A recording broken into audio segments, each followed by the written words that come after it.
मैं दुल्हन बनी बैठी थी और ना चाहते हुए भी अपने 16 साल के पति का इंतज़ार कर रही थी। मेरे दिल में कोई अरमान नहीं थे, बल्कि मुझे तो अपने पिता पर बहुत ज़्यादा गुस्सा आ रहा था, जिसने अपनी बीमारी की वजह से मेरी शादी ये सोचकर एक 16 साल के बच्चे से कर दी थी, कम से कम मैं पापा के मरने से पहले अपने घर की हो जाऊंगी। लेकिन पता नहीं क्यों मेरे पिता ने एक बार भी मेरे जज्बात के बारे में ना सोचा था। एक 16 साल के बच्चे को मुझ जैसी 24 साल जवान लड़की को कैसे खुशी दे सकता था। मैं तो जवान थी, खूबसूरत थी। बहुत से लड़के थे जो मुझसे शादी की इच्छा कर रहे थे, लेकिन मेरे पिता ने एक 16 साल के बच्चे को मेरे लिए चुनकर मेरी ज़िंदगी बर्बाद कर दी थी। ना ही पापा ने मेरे जज्बात की कोई परवाह की थी और ना ही मेरी इच्छा की कोई ख्याल रखा था। माँ भी इस दुनिया में नहीं थी कि वो मेरी सहारा बनती। मेरी माँ की कुछ दिन पहले ही मौत हो गई थी और माँ के गम में अब पापा भी बहुत बीमार रहने लगे थे। जल्दबाजी में आकर उन्होंने मेरा रिश्ता तय कर दिया। यही सोच सोचकर मेरा सर फटा जा रहा था कि मैं इस बेजोड़ के रिश्ते के साथ सारी ज़िंदगी कैसे बिताऊंगी। मेरे पास तो वापसी का भी कोई रास्ता नहीं था। पापा मुझे विदा करके खुद तो तसल्ली में हो गए थे, लेकिन मुझे एक ऐसी झुलसती हुई आग में झोंक दिया गया था जिसमें शायद मैं सारी ज़िंदगी ही जलने वाली थी। सारी रात आंसुओं में कटी थी और मैं बेबस लाचार होकर बैठी हुई थी। मैं अपनी ही सोचों में गुम थी। कमरे का दरवाज़ा खुला, मुझे लगा था कि मेरा पति आया होगा, लेकिन एक 20 साल की लड़की मेरे पास चली आई। मैं अपने ससुराल में किसी को भी नहीं जानती थी, इसलिए इस बात से बिल्कुल भी अनजान थी ये लड़की कौन है। उसकी नज़रें मेरे जिस्म पर जमी हुई थी। वो मेरे सामने ही बैठ गई, मेरे हाथों को अपने हाथों में थाम कर कहने लगी, तुम कितनी खूबसूरत हो वर्षा, तुम्हारे हाथ पाँव कितने नरम मुलायम हैं। तुम्हें तो कोई भी राजकुमार मिल सकता था, लेकिन तुम्हारे पिता ने तुम्हें मेरे 16 साल के भाई के साथ शादी करके तुम पर बहुत बड़ा जुल्म ढाया है। उस लड़की की बातें सुनकर मुझे अंदाज़ा हो गया था कि वो मेरी ननद है, और वह कोई खड़ूस ननद वाला किरदार अदा नहीं कर रही थी, बल्कि उसके हर अंदाज में मेरे लिए मोहब्बत ही मोहब्बत झलक रही थी। उसकी बातों ने मेरी आंखों से आंसू छलकने पर मजबूर कर गए। मैंने बिना कुछ कहे आंखों से आंसू बहाकर बेमोल कर दिए। उस लड़की ने जल्दी से मेरे आंसू पोंछे और कहने लगी, रोने की कोई बात नहीं वर्षा, मैं तुम्हारे साथ हूँ। मेरा भाई बुरा नहीं है, वह भी तुम्हारा ख्याल रखेगा। बस वह अभी बच्चा है और मेरे पिता ने तुम्हारे पापा की दोस्ती के लिए तुम दोनों को इस रिश्ते में बांध दिया है। तुम कुछ वक्त उसके साथ इस रिश्ते को निभा लो, फिर हम कुछ और सोचेंगे और मैं तुम्हें इस बेजोड़ के रिश्ते से आज़ादी दिलवा दूंगी। उस लड़की की बातें सुनकर मुझे जीने की नई उम्मीद मिल गई थी। मैं सोच रही थी कि मैं बिल्कुल अकेली नहीं हूँ। सच में अगर मुझे इस रिश्ते से आज़ादी मिल जाती है तो अपनी मर्जी से अपनी ज़िंदगी बिता सकती थी। मुझे अपने पिता से कोई उम्मीद ना थी। मैंने सोच लिया था कि मैं पलटकर उनके घर कभी नहीं जाऊंगी। वो मुझे तसल्ली देकर कमरे से बाहर निकली तो एक 16 साल का बच्चा कमरे में चला आया था। मैं पहली नज़र में ही जान गई थी कि यही मेरा पति है। मैं उसे देखकर बिल्कुल हक्का बक्का रह गई थी। अगर मेरा कोई छोटा देवर होता, शायद वह बिल्कुल इसी के जैसा होता। मेरे पास आकर बैठा और बेकाबू ही मेरे चूड़ियों से खेलता हुआ कहने लगा, मुझे लाल रंग की चूड़ियाँ बहुत पसंद है, ये आपकी गोरी गोरी कलाइयों पर बहुत जम रही है। मैंने घबराकर अपने हाथ पीछे खींच लिए। वह 16 साल का बच्चा था, लेकिन मेरा पति था, और यही सोचकर मुझे घबराहट हो रही थी। मेरी उस हरकत पर उसने मुस्कुराकर मेरी तरफ देखा और कहने लगा, वर्षा, आप तो ऐसे कर रही हैं जैसे मैं आपको खा जाऊंगा। आप मेरी पत्नी हैं, क्या आपको मालूम नहीं? एक 16 साल के बच्चे के मुंह से अपने लिए पत्नी का शब्द सुनकर मैं तो बिल्कुल चुप हो गई थी। और फिर मैंने कहा, मैं बहुत ज़्यादा थक गई हूँ और कपड़े बदल कर सोना चाहती हूँ।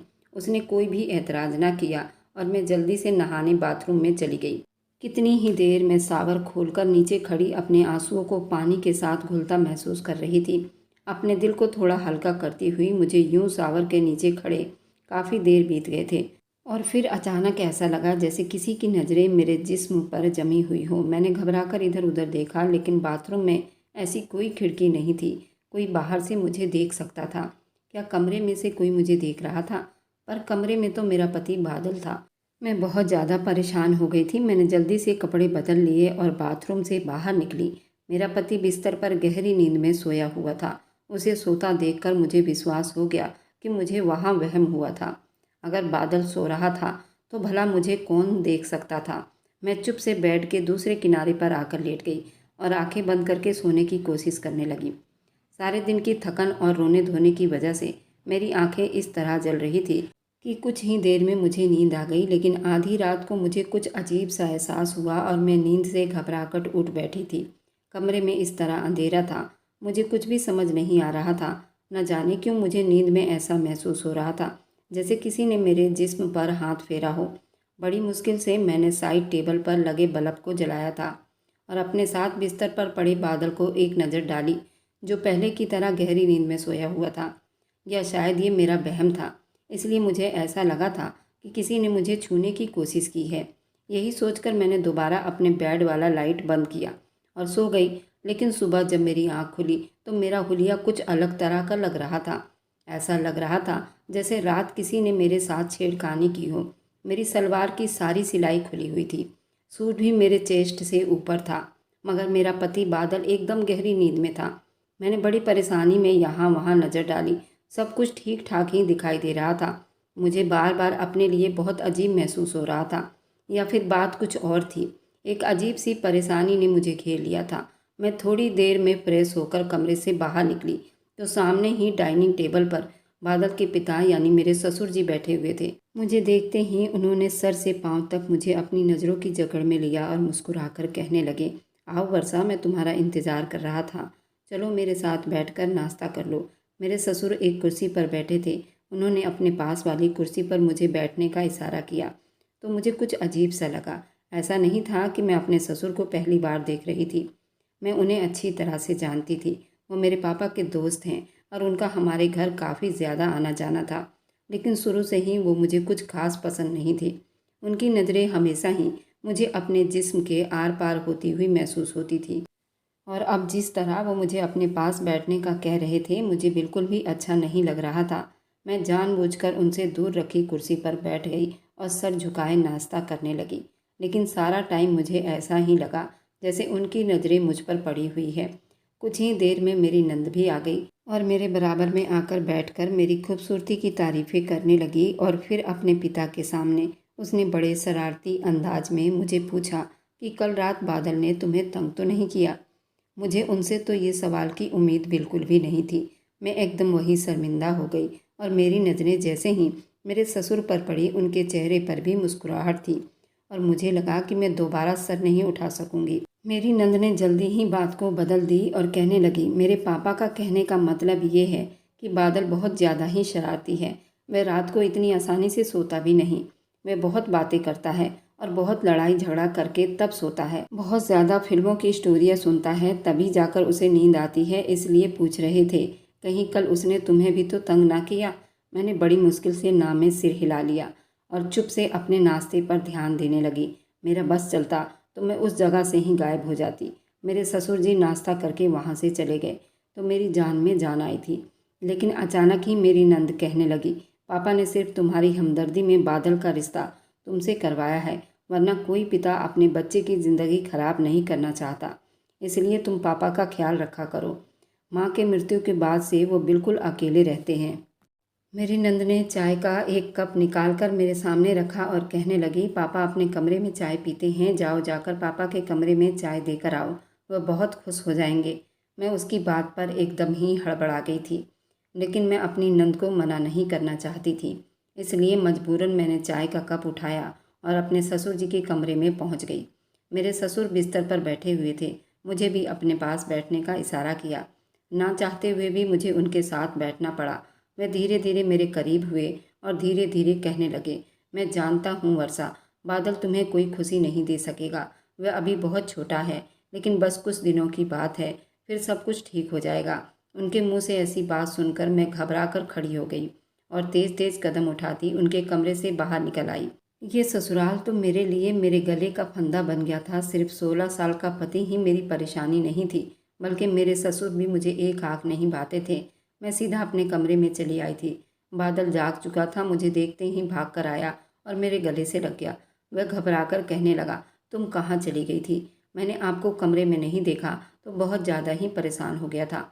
बादल की ये आदत मुझे बहुत ही अजीब लग रही थी। उसकी उम्र भले ही कम थी, लेकिन वो मेरा पति परमेश्वर था। उसकी मोहब्बत भरी बातों से और मोहब्बत भरी अदाओं पर मेरा दिल उसके तरफ होने लगा था और मैंने बड़ी ही मुश्किल से अपने जज्बात पर काबू पाया था। वो मुझे छोड़कर पीछे हटा तो मैंने गुस्से से उसे देखा और कहा कि आइंदा मेरे पास नहीं आना, मुझे अच्छा नहीं लगता।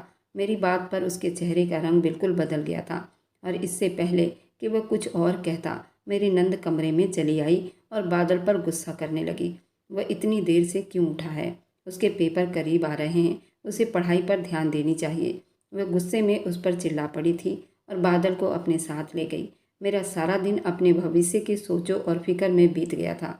मेरी भूख प्यास सब खत्म हो चुकी थी। रात के वक्त मेरी नंद दूध का गिलास मेरे कमरे में उठाकर चली आई और कहने लगी कि भाभी, आपने सारा दिन कुछ नहीं खाया, अब कम से कम दूध पीकर सोना। उसकी बात सुनकर मुझे अपनी नंद पर प्यार आ गया। वह उम्र में मुझसे छोटी थी, लेकिन वह मेरा बहुत ख्याल रखा करती थी। मैंने उसके हाथ से दूध का गिलास ले लिया और उसकी खुशी के लिए दूध पी लिया। दूध पीते ही मेरी आंखों में नींद उमड़ने लगी। बादल भी कमरे में आ गया था। उसने भी एक गिलास दूध पिया और सोने के लिए लेट गया। ऐसा लग रहा था जैसे वो मुझसे नाराज हो। उसने एक नज़र भी मेरी तरफ नहीं देखा था। मैं भी सुकून से सोने के लिए लेट गई और फिर जब अगली सुबह मेरी आंख खुली तो बिस्तर की चादर नीचे पड़ी हुई थी। बादल बिस्तर पर कहीं नहीं था और मेरे कपड़ों की हालत फिर से वैसे ही थी। मेरी सलवार फटी हुई थी, मेरा सूट सीने से ऊपर उठा हुआ था। मुझे महसूस भी हो रहा था कि मेरे साथ बहुत कुछ गलत हो रहा था और मेरी हालत काफ़ी ख़राब हो रही थी। मैं रात को बिल्कुल ठीक ठाक कपड़े पहनकर सोई थी, लेकिन इस वक्त उस सलवार की हालत बहुत ख़राब थी। मेरी सलवार पूरी खून में सनी हुई थी और उस दिन पहले रात भी मेरे सलवार खून से सने हुए थे। आखिर ये सब मेरे साथ क्या हो रहा था और मुझे कुछ याद भी नहीं था। मेरे दोनों छाती में नील पड़ रहे थे और मेरा जिस्म दर्द से फट रहा था, जैसे मेरे साथ किसी ने जोर ज़बरदस्ती की हो। मैंने परेशानी में बादल को देखा। वो बेड से नीचे पड़ा हुआ था, शायद नींद की हालत में नीचे गिर गया था। लेकिन फिर बिस्तर की ऐसी हालत किसने की थी और मेरे कपड़े और मेरे शरीर को किसने नोचा था? मैं ये बात किसी को बता भी नहीं सकती थी। मैं अपने पति को हाथ तक भी नहीं लगाने दे रही थी। फिर ये कौन था जो मेरे साथ ये सब कर रहा था? और फिर मेरा पति तो मेरे साथ ही दूध पीकर वह भी जैसे बेहोशी की हालत में चला गया था। मैंने जल्दी से उठकर वॉशरूम में घुस गई और नहाकर आई तो मैंने उन कपड़ों को छुपा दिया और बिस्तर को ठीक किया। मेरी अपनी हालत भी बहुत बुरी हो रही थी। मेरे कमर में बहुत दर्द उठ रहा था। मैंने बादल को हिलाया तो वह गहरी नींद में से बड़ी मुश्किल से आंखें खोलकर मुझे देखने लगा। मैंने उसे बिस्तर पर वापस किया, फिर खुद भी बिस्तर पर ही बैठ गई। मैंने दोनों हाथों की उंगलियां आपस में उलझाए परेशानी की हालत में उठ बैठी थी। ये सब क्या हो रहा था मेरे साथ? बादल एक 16 साल का बच्चा था। मुझे विश्वास था वो मेरे साथ कोई ऐसी वैसी हरकत नहीं कर सकता। लेकिन अगर बादल ने मेरे साथ कुछ गलत नहीं किया था तो फिर ये सब कैसे हो रहा था? काफ़ी देर इसी तरह अपनी सोच में उलझे रहने के बाद मैं कमरे से बाहर निकली। मुझे ऐसा महसूस हुआ जैसे कोई मेरा दरवाज़ा खोलते ही छुप गया हो। मैंने एक तैरती हुई नज़र अपने कमरे की तरफ देखा तो मुझे एक साया तेज़ी से जाते हुए दिखा और इस बात ने मेरे कदमों तले से ज़मीन खींच ली थी। इस घर में बादल के अलावा अगर कोई और आदमी था तो मेरा ससुर था और मैं सोच भी नहीं सकती थी कि कोई पिता अपने बेटे की पत्नी के साथ कोई गलत हरकत कर सकता है। मैं अपने ही पति के घर में खुद को असुरक्षित महसूस कर रही थी। रसोई से निकलकर वर्षा मेरे पास आई और मेरे चेहरे के फीके रंग देखकर कहने लगी, भाभी सब ठीक तो है ना? क्या हुआ आपको? आप परेशान क्यों हैं? मैंने डर कर उसको बताया कि मुझे ऐसा लग रहा था जैसे कोई मेरे दरवाजे के साथ खड़ा हो या फिर अंदर झांकने की कोशिश कर रहा हो। मेरी बात सुनकर वह हैरान हुई और कहने लगी, पापा तो सुबह से डॉक्टर के पास गए हैं। बादल आपके कमरे में है, मैं खाना तैयार कर रही हूँ। आपको ज़रूर कोई गलतफहमी हुई होगी। मैंने उसको विश्वास दिलाने की बहुत कोशिश की। मैंने खुद कोई साया देखा था वहाँ, लेकिन उसको मेरी बात पर विश्वास ना हुआ। वो यही कह रही थी, घर में उसके अलावा इस वक्त और कोई नहीं। बादल के इम्तिहान चल रहे हैं, वह अपने इम्तिहान की तैयारी में लगा हुआ है। आराधना मुझे बताने लगी, वह पढ़ाई में बहुत तंग करता है और अब मुझे उसे पढ़ाना चाहिए। मैंने धीरे धीरे अपनी जिम्मेदारियां उठानी शुरू की और बादल को भी खुद पढ़ाने लगी। मेरी ज़्यादातर यही कोशिश होती थी कि मैं अपने कमरे में रहूं और अपने ससुर के साथ बातचीत ना करूं। पता नहीं क्यों मुझे उनसे बहुत डर महसूस होता था। दिन तेज़ी से बीत रहे थे। बादल के साथ मेरी काफ़ी अच्छी दोस्ती भी हो गई थी। वह मेरे पास भी आता था। मुझे घबराहट या बेचैनी ना होती थी। मैं उसके साथ हमेशा बहुत प्यार से पेश आती थी। वह एक बिन माँ का बच्चा था। यही सोचकर मैं धीरे धीरे उसका ख्याल रखने लगी थी। शादी के 6 महीने के बाद मुझे कुछ मामूली सी हरकतों का एहसास हुआ था। मैं अपने पति को अपने पास नहीं आने देती थी, ना ही कोई शारीरिक संबंध बनाया था। अब ऐसा कुछ भी ना था, इसलिए मैं भी तसल्ली में होकर अब नई जिंदगी की शुरुआत कर चुकी थी। मेरी नंद से मेरी काफ़ी ज़्यादा अच्छी दोस्ती हो गई थी। वह सच में बहुत अच्छी और प्यार करने वाली लड़की थी। उसने मेरा ख्याल रखने और मेरा दिल बहलाने में कोई कसर ना छोड़ी थी। दूसरी तरफ बादल भी आम बच्चों जैसा नहीं था, बल्कि वो मुझे अपनी उम्र से बड़ा और जिम्मेदार मालूम होता था। मेरी शादी को ये 7वां महीना होने वाला था और इस तरह मेरे साथ कई बार हो चुका था। मेरे कपड़े फटे रहते थे और मेरे छाती से कपड़ा उठा रहता था। मेरी छाती की जगह बिल्कुल नील पड़े होते थे और मैं एकदम गहरी नींद में होती थी, जिससे मुझे ज़रा भी पता न चलता ये सब मेरे साथ कौन कर रहा है। और मैं कभी अपने पति के बारे में ये सब करने का सोच भी नहीं सकती थी, क्योंकि जब मैं गहरी नींद में होती थी उसी समय मेरा पति भी मेरे ही साथ गहरी नींद में सोया होता, बल्कि उसे तो मुझे जगाना पड़ता। मैंने कितनी बार इस सब के बारे में अपनी नंद से बताया, लेकिन वह बिल्कुल साफ मना कर देती। ये तुम्हारी गलतफहमी है भाभी। अब मैं उससे क्या बताती, मेरे साथ ये सब क्या होता है। अब मेरी तबीयत कुछ खराब रहने लगी थी। हर वक्त चक्कर से महसूस होते थे। रसोई में जाती तो चीज़ों की खुशबू से जी घबराने लगता। खाना देखकर तबीयत खराब होने लगती। शुरू में मुझे लगा शायद ये सब कमजोरी और गर्मी की वजह से है, लेकिन फिर टाइम बीतते गए मेरी तबीयत खराब होती गई। और जब मेरी नंद ने मेरी तबीयत ज़्यादा ख़राब देखी तो ज़बरदस्ती मेरा हाथ पकड़कर मुझे डॉक्टर के पास ले गई। डॉक्टर ने काफ़ी सारे सवाल करने के बाद अल्ट्रासाउंड करने के लिए भेजा और फिर जब अल्ट्रासाउंड की रिपोर्ट आई तो मेरे सर पर जैसे आसमान आकर गिरा हो, क्योंकि मैं प्रेग्नेंट हो गई थी। और यही बात मेरे लिए बिल्कुल विश्वास करने वाली नहीं थी। मेरा पति एक 16 साल का बच्चा था जिसके साथ मेरा कोई संबंध नहीं था। फिर मैं प्रेग्नेंट कैसे हो गई थी। मैंने घबराकर डॉक्टर से कहा तो वह कहने लगी आपको कोई गलतफहमी हुई होगी।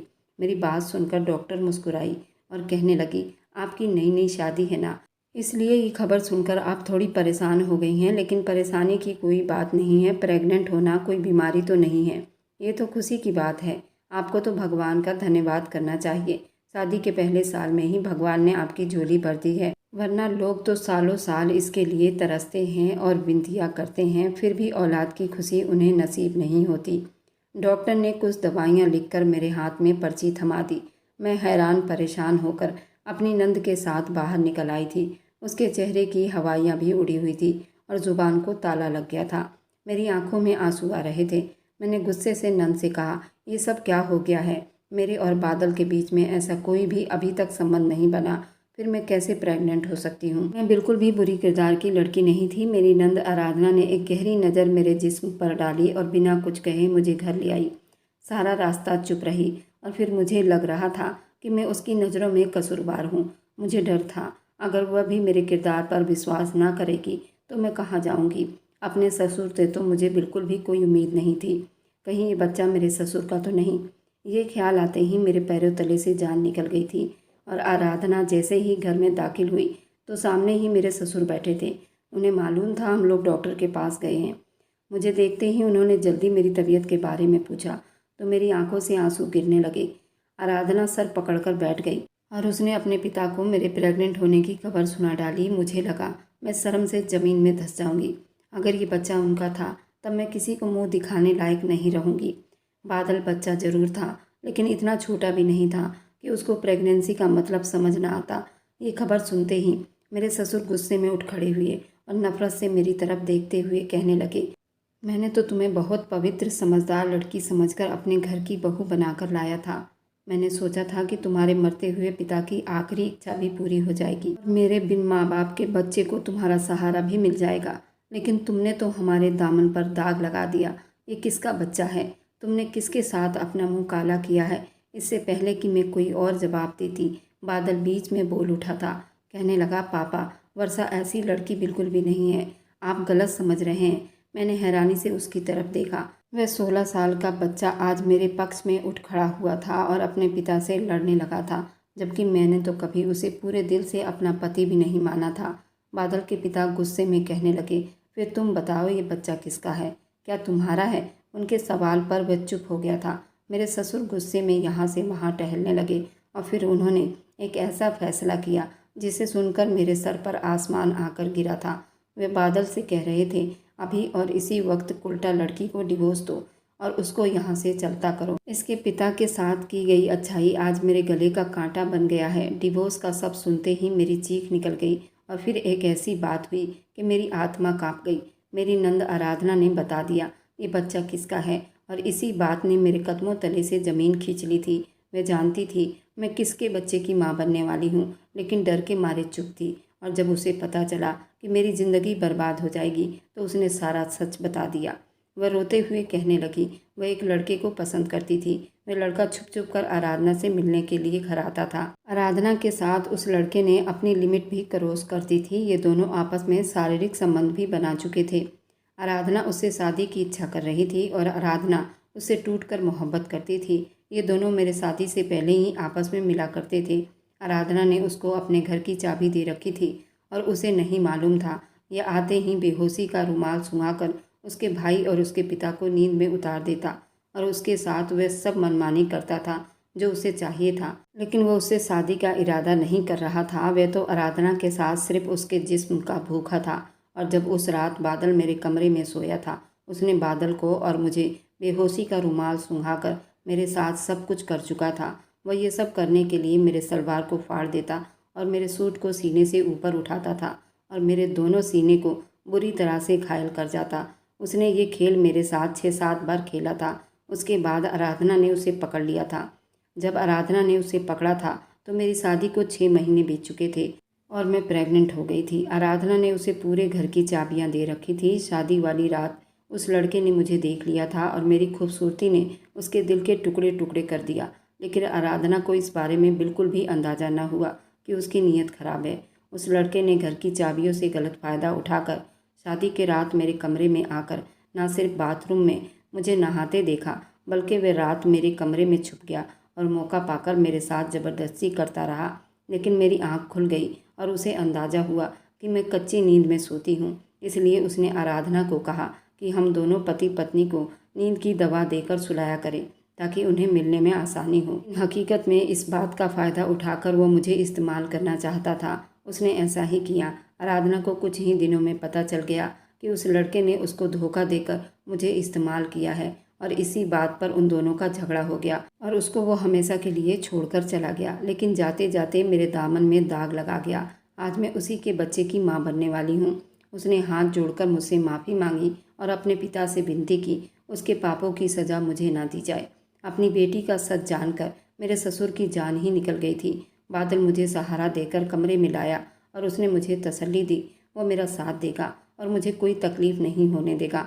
मेरे ससुर ने आराधना को गुस्से में कमरे में बंद कर दिया था, लेकिन वह बेचारी तो खुद धोखे का शिकार हुई थी। इसलिए मैंने न सिर्फ उसे माफ़ कर दिया बल्कि कुछ ही साल में मैंने अपने ससुर को भी इस बात के लिए मजबूर किया कि वह भी आराधना को माफ़ कर दे। बादल ने जिस तरह मेरा साथ निभाया था मैंने फैसला कर लिया था मैं अपनी सारी ज़िंदगी इसी के साथ बिताऊंगी। भगवान की करनी ऐसी हुई थी, मेरा बच्चा ही नुकसान हो गया था और फिर मैंने बादल के साथ एक अच्छी ज़िंदगी बितानी शुरू कर दी। हमारे आसपास आराधना जैसी बहुत सी लड़कियां हैं जो कच्ची उम्र में झूठी मोहब्बत में फंसकर न सिर्फ अपनी बल्कि अपने घर वालों की भी ज़िंदगी बर्बाद कर देती हैं। इसलिए हमें चाहिए अपनी बेटियों को सही और गलत का फ़र्क ज़रूर समझाएं और उन्हें ऐसे धोखेबाज लोगों के चुंगल से बचाएं। अचानक ही मेरे ससुर जी की तबीयत खराब रहने लगी थी और उनको डॉक्टर ने कैंसर बताया था। उनका इलाज हमने सही टाइम पर करवानी शुरू कर दी जिससे उनकी जान तो बच गई थी, लेकिन वे बहुत ही कमज़ोर हो गए थे। मेरे ससुर की सरकारी नौकरी थी। अब मेरी शादी को 3 साल बीत गए थे और मेरा पति भी अब बालिग हो चुका था। अब बादल 19 साल का हो गया था। मेरे ससुर एक बिजली विभाग में सरकारी नौकरी करते थे। बादल को भी वह नौकरी मिल गई थी और हमारा परिवार भी अब उसी से चल रहा था और मैं भी अब 27 साल की हो चुकी थी। मेरी नंद मुझसे 4 साल छोटी थी। मैंने अपनी नंद की शादी अपनी सहेली के भाई से करवा दी थी। हमारा परिवार अब हंसी खुशी चल रहा था। आज बादल पहली बार अपने पिता की नौकरी पर गया हुआ था और घर लौटते समय देर हो गई थी और बारिश बहुत तेज हो रही थी। वह रात के 1 बजे घर आया था और बारिश में इतना आफत किया हुआ था कि पूछो ही मत। बादल जब भीगता हुआ घर आया मैंने तुरंत तौलिया से उसका सर पोंछा। आज बादल के मिजाज में कुछ अलग ही लग रहे थे। जैसे जैसे मैं उसका सर पोंछ रही थी मुझे ऐसा महसूस हो रहा था जैसे उसकी दिल की धड़कन बहुत तेज हो रही हो। सर पोंछते हुए उसका सर मेरे सीने से बराबर टकरा रहा था। जिसकी वजह से वो बार बार करंट खा रहा था और मुझे उसकी सारी अदा बहुत ही भा रही थी। अब बादल मुझे कहीं से भी बच्चा नज़र नहीं आ रहा था। वह जवान हो चुका था। आज पहली बार उसका स्पर्श मुझे भी बहुत अच्छा लग रहा था। बादल ने तुरंत बेकाबू होकर अपना हाथ मेरे कमर पर लाता मुझे अपने बाहों में भर लिया। मुझे तो इस चीज़ की कब से चाहत हो रही थी। मैं भी उसके बाहों में जाकर बिल्कुल गुम हो गई थी। उसने मेरे होठों को अपने होठों से पकड़ लिया और चूमता चला गया। मुझे भी इस प्यार की बहुत ज़रूरत थी। मैं भी उसका भरपूर साथ दे रही थी। आज शादी के 5 साल के बाद पहली बार उसके प्यार में पागल हो रही थी। उसने धीरे धीरे मेरे कपड़े उतारने शुरू किए और आज मैंने बिल्कुल भी बादल को नहीं रोका था। मैं उसका पूरा पूरा साथ दे रही थी। वह भी मेरी मोहब्बत को पाकर निहाल हुआ था। बादल धीरे धीरे मेरे कानों में बात कर रहा था। जब मैंने पहली बार तुम्हें देखा था, मैं अपना दिल तुम पर हार बैठा था, लेकिन मेरी उम्र बहुत छोटी थी, जिसकी वजह से मैं तुम्हें वह सुख नहीं दे सकता था। लेकिन मैं तुम्हें हर वक्त अपने दिल के करीब महसूस करता था। ये सुनकर तो मैं बिल्कुल उसकी दीवानी हो गई थी। बादल मेरा पति था और मैं उसकी धर्मपत्नी थी। हम दोनों का प्यार इतना ही मधुर था। भले ही हमारे उम्र में काफ़ी फ़र्क थी, लेकिन हम दोनों एक दूसरे को दिल और जान से स्वीकार कर चुके थे और आज एक दूसरे के दिल पर मोहर भी लगा चुके थे। बादल ने मुझे सारी रात एक झपकी भी ना लेने दी और आज उसने अपनी मर्द होने की सारी हदें पार कर दी। सुबह तो मुझसे उठा भी नहीं जा रहा था। बादल ही मुझे उठाकर बाथरूम ले गया और बाथरूम में भी उसने रोमांस शुरू कर दिया, जो मेरे दिल को और भी मोम करता चला गया। मैं नहाकर बाहर आई तो बादल फिर से मचल रहा था। मैंने बादल को अपनी बाहों में भर लिया और कहा, बादल बस आज के लिए बस कर दीजिए और नौकरी पर जाइए। अगर आप नौकरी पर नहीं जाओगे तो हम लोगों का क्या होगा? मैं तुम्हारी पत्नी हूँ, शाम को तुम्हारे बिस्तर पर ही मिलूंगी। बादल ने कहा कि आज मुझे बहुत खुशी हो रही है कि मैं अपनी पत्नी को उसका पूरा सुख और चैन दे सकता हूँ। मैं इस काबिल हो गया हूँ। अब हम दोनों की शादीशुदा ज़िंदगी बहुत ही अच्छी चलने लगी। कुछ दिन में मेरे ससुर भी बिल्कुल ठीक हो गए, लेकिन वह अब घर पर ही रहा करते थे क्योंकि अब वो काम नहीं करते थे। उनकी जगह बादल काम पर जाता था। 6 महीने के बाद मेरी तबीयत फिर से खराब रहने लगी थी। मैंने अपनी नंद आराधना को अपने पास बुलाया था। मैं डॉक्टर के पास गई तो डॉक्टर ने बताया कि तुम माँ बनने वाली हो। ये खुशी मेरे घर में जैसी 4 चांद लगा गई थी। शादी के 7 साल के बाद मैंने एक चांद से बेटे को जन्म दिया था, जो मेरे पति बादल का ही था। बादल भी मुझसे बहुत प्यार करने लगा था।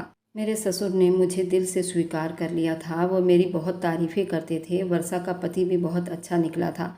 वर्षा ने अपने मुंह से अपने पति की बहुत तारीफ़ की थी। वर्षा को बहुत पसंद करता था। वर्षा भी अब प्रेग्नेंट हो गई थी। हमारी खुशियाँ दुगनी हो गई थी। हमने ये बात घर में ही छुपा ली थी क्योंकि वह लड़का विदेश चला गया था और अगर हम इस बात को बाहर उछालते तो हमारी ही बदनामी होती। इस वजह से मेरे ससुर भी चुप रहे। आराधना ने बताया था कि वह लड़का विदेश से आया था, उसकी शादी हुई थी, लेकिन उसके बुरे कर्मों की वजह से वह इतना बुरा फंसा है। भगवान ने हम दोनों का बदला उससे ले लिया है। भगवान के घर में देर है पर अंधेर नहीं। आराधना ने बताया, जिस लड़के ने हमारी ज़िंदगी में जहर घोला था उसका डिवोर्स भी हो गया था। उसकी पत्नी ने उसे हाफ मर्डर केस में जेल भेज दिया था। हमारी तीनों की ज़िंदगी तो बहुत अच्छी चल रही थी और उस कमीने को जेल की हवा खानी थी क्योंकि उसने 3-3 जिंदगियों को बर्बाद किया था। उसको हाय तो लगनी ही थी और भगवान ने उसका बदला ले लिया था। आराधना को इस बारे में इसलिए मालूम था क्योंकि आराधना की सहेली का वह रिश्तेदार था और उसकी सहेली ने आराधना को उसके बारे में सब कुछ बता दिया था। आराधना भी अपनी शादीशुदा ज़िंदगी में बहुत खुश है। वह उस लड़के को एक बुरा सपना समझकर भुला चुकी है। और मेरी वीडियो आप लोग जहाँ कहीं से भी देखते हैं, कमेंट में अपने शहर और राज्य का नाम ज़रूर बताएं। मुझे आप लोगों के कमेंट पढ़ने में बहुत आनंद आता है और मैं बहुत बहुत धन्यवाद करना चाहती हूँ जो लोग मेरी वीडियो को देखते हैं, लाइक करते हैं और शेयर करते हैं। अगर आपको आज की कहानी पसंद आई है तो वीडियो को ज़रूर लाइक कीजिएगा और अपने दोस्तों के साथ शेयर भी कीजिएगा। और हाँ, अगर आपने अभी तक हमारे चैनल को सब्सक्राइब नहीं किया है तो ज़रूर सब्सक्राइब कर लें। मिलते हैं हम अपनी कल की एक और नई दिलचस्प कहानी के साथ। मुझ पर सदा अपना प्यार और स्नेह बनाए रखें। सभी को मेरा प्यार भरा नमस्कार दोस्तों। खुश रहें, स्वस्थ रहें, मस्त रहें।